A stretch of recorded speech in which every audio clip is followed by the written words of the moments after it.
Só quem quebrou por dentro vai entender essa mensagem.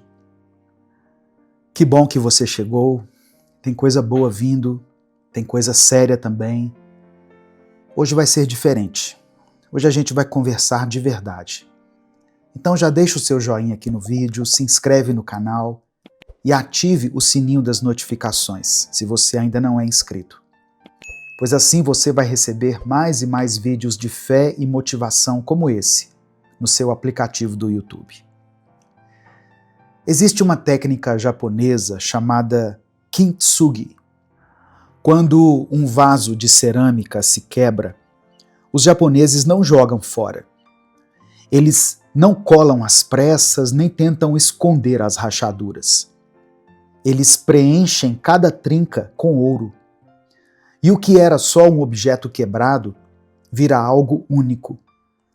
As marcas viram destaque. O que antes parecia fim, agora é parte da beleza.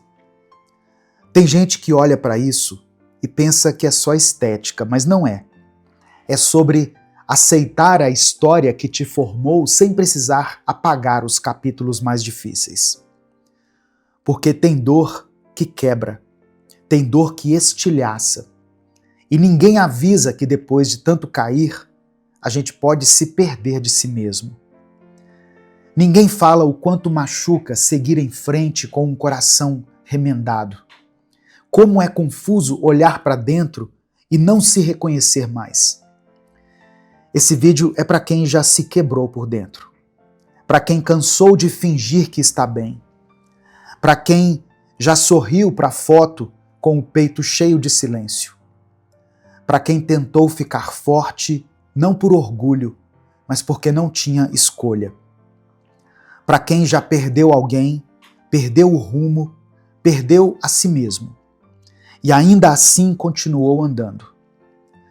E o mais duro de tudo isso é que muitas vezes ninguém viu.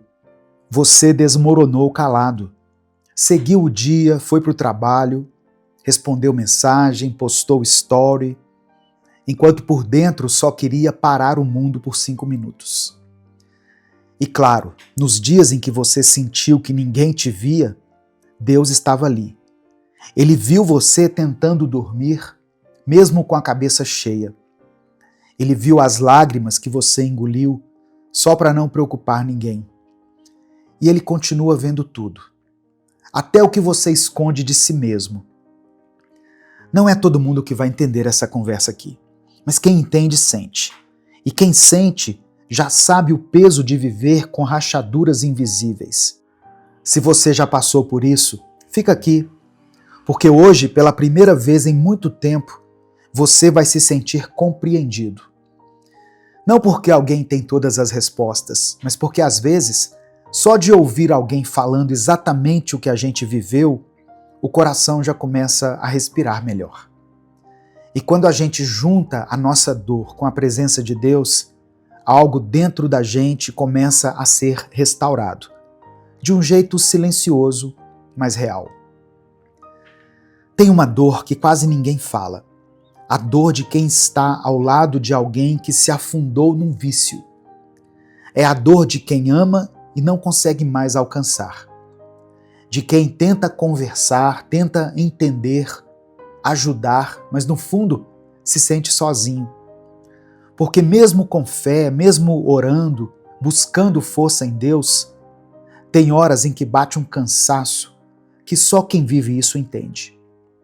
Um sentimento de impotência que rasga por dentro, um medo de perder a pessoa de vez e um nó na garganta que parece nunca desfazer.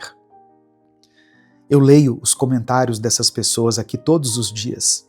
Elas escrevem com o coração nas mãos. Às vezes já tentaram de tudo, já conversaram, já levaram para a igreja, já ofereceram ajuda, já prometeram que ficariam do lado, e continuam ali, mesmo quando o outro se afasta, mesmo quando machuca. Mas quem está nesse lugar também sofre. Sofre em silêncio, com culpa, porque às vezes, no desespero, fala coisas que não queria dizer. No impulso, machuca tentando salvar. E depois vem o arrependimento. vem o pensamento: será que eu fui duro demais? Será que eu piorei tudo? Só que a gente precisa lembrar que todo ser humano tem um limite. A compreensão tem um limite. A disposição de ajudar também tem um limite. E não é egoísmo, não é falta de amor. É só o corpo, a mente, o coração tentando se proteger de tanto que já sentiu. Ninguém consegue ser forte o tempo todo, mas se tem uma coisa que continua tendo valor, é a sua presença.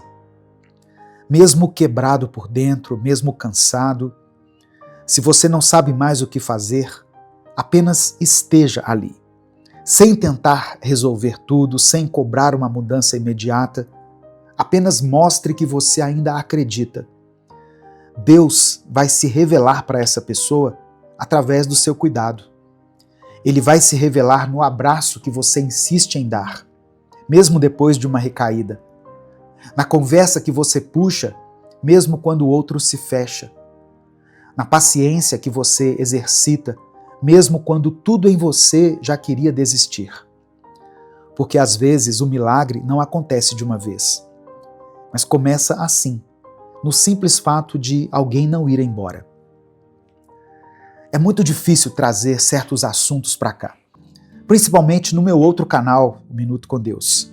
Porque não dá para falar de algo tão sério como um vício, algo tão profundo, tão complexo, e simplesmente dizer: vamos orar e Deus vai mudar tudo. Como se fosse automático, como se fosse simples. Não é assim que a vida funciona. Não é assim que Deus age.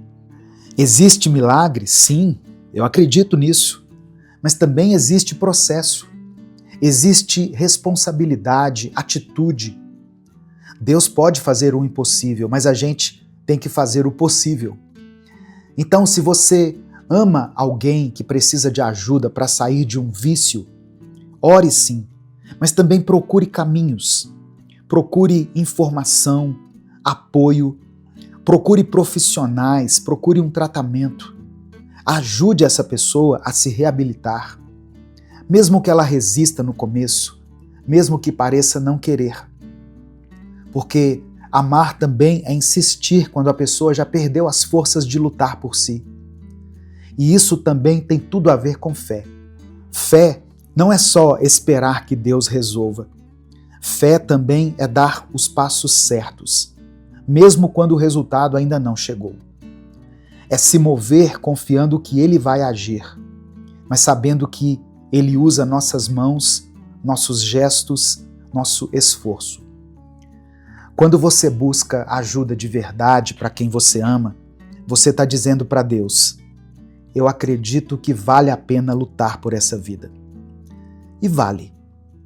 Em Tiago, capítulo 2, verso 17, está escrito assim: assim também a fé, se não vier acompanhada de ações, é coisa morta, pois assim sozinha não serve para nada.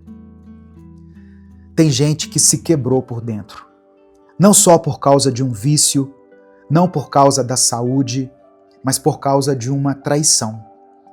E eu não estou falando só de uma traição física, não.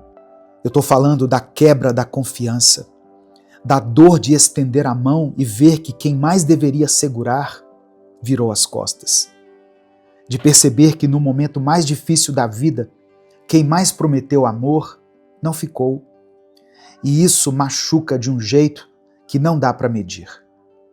Porque não é só o fim de um relacionamento, é o fim da segurança, é o fim de uma imagem.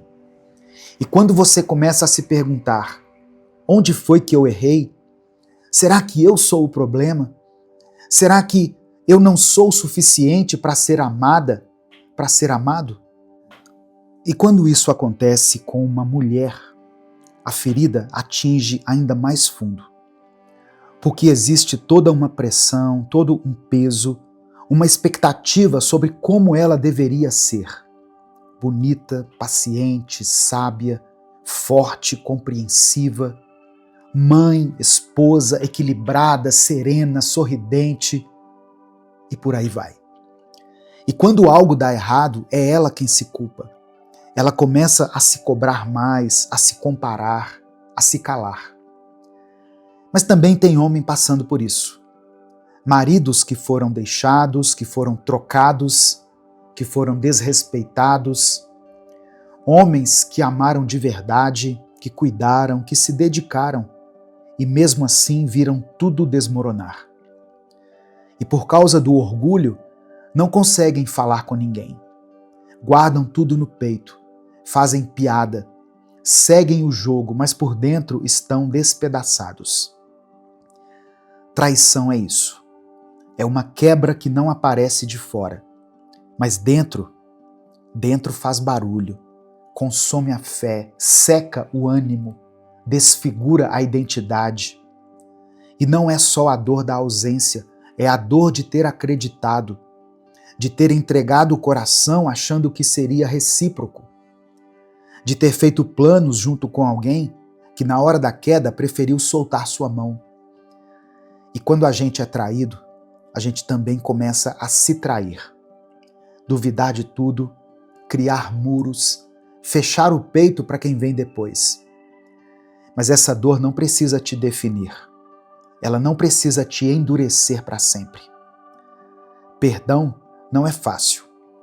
E quem tenta transformar esse assunto em algo simples demais, não entendeu o que é ser ferido de verdade. Cada pessoa sente de um jeito, reage de um jeito. E tem situações que não voltam a ser como eram. Tem relacionamentos que, mesmo com o perdão, não são restabelecidos. E tudo bem, porque perdoar não é necessariamente recomeçar com o outro. Às vezes, é só parar de carregar o peso que a gente não precisava mais levar. O que não dá é viver para sempre com o coração preso na dor.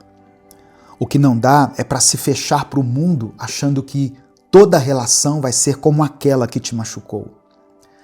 Você pode sim fechar ciclos com paz. E pode também acreditar que, se for da vontade de Deus, até mesmo relacionamentos partidos podem ser curados. A Bíblia diz em Colossenses capítulo 3, versículo 13, o seguinte: perdoem-se uns aos outros, assim como o Senhor os perdoou. E essa é uma das coisas mais bonitas da fé. Saber que a gente não precisa carregar amargura para o resto da vida. A gente pode decidir com o tempo liberar perdão. Não porque o outro merece, mas porque você não quer viver como se ainda estivesse preso naquele dia em que tudo desmoronou. E quando há espaço para cura, Deus pode restaurar. Pode renovar o que parecia impossível. Pode reacender um amor que já foi ferido, mas que não morreu. Ele faz isso. Ele já fez isso tantas vezes, mas ninguém tem o direito de te dizer o que fazer. Se você vai continuar, se vai encerrar, se vai esperar, se vai seguir sozinho, só você e Deus sabem. E é com Ele que você deve conversar sobre isso, porque Ele conhece os dois lados e conhece também o que ainda pode florescer, mesmo depois da poda mais dura da vida. Seja qual for sua decisão, não endureça o coração.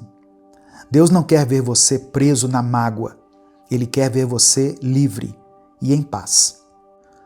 Tem também quem se quebrou por dentro de um jeito mais silencioso. Gente que não foi traída nem deixada, mas que foi se perdendo de si mesma com o tempo. Se comparou demais, se cobrou demais, tentou agradar todo mundo e esqueceu de olhar para dentro. E agora vive num conflito constante, achando que nunca é suficiente, que tudo que faz está errado, que sempre falta alguma coisa. Esse tipo de dor não costuma aparecer para os outros, mas ela vai se acumulando nas pequenas frustrações, na vontade de ser mais calmo e não conseguir, de ser mais leve e não saber por onde começar, na sensação de que, por mais que se esforce, nunca vai estar à altura do que esperavam. E quando a gente se sente assim, é fácil se tratar com dureza, falar consigo mesmo como se fosse um inimigo, duvidar da própria capacidade, se envergonhar das emoções, se punir por erros antigos que ninguém mais lembra, mas que ainda moram dentro da gente. Mas escuta, isso não precisa continuar assim. Você pode aprender a se tratar com mais respeito. Pode parar de repetir mentalmente o que disseram sobre você lá atrás. Pode escolher não ser mais o seu pior juiz. Talvez você não esteja satisfeito com quem você é hoje, mas isso não significa que não dá para construir algo novo daqui para frente. Você tem tempo, você tem vida e você tem Deus ao seu lado. Ele não desiste de quem ainda está em construção. Na verdade, é exatamente aí que ele mais se aproxima. Não para te cobrar, mas para te levantar. Para te lembrar que você não é o que deu errado. Você é o que ainda pode dar certo. Então, se você me ouviu até aqui, escreve aqui nos comentários: eu vou ficar bem. Escreva isso como um compromisso com você, como uma pequena declaração de fé, mesmo que agora pareça difícil acreditar. A gente não precisa estar 100% para começar a melhorar. A gente só precisa dar um passo. E amanhã, outro. E depois, mais um. Fica com Deus, compartilhe esse vídeo com alguém e até o nosso próximo Minuto Reflexão.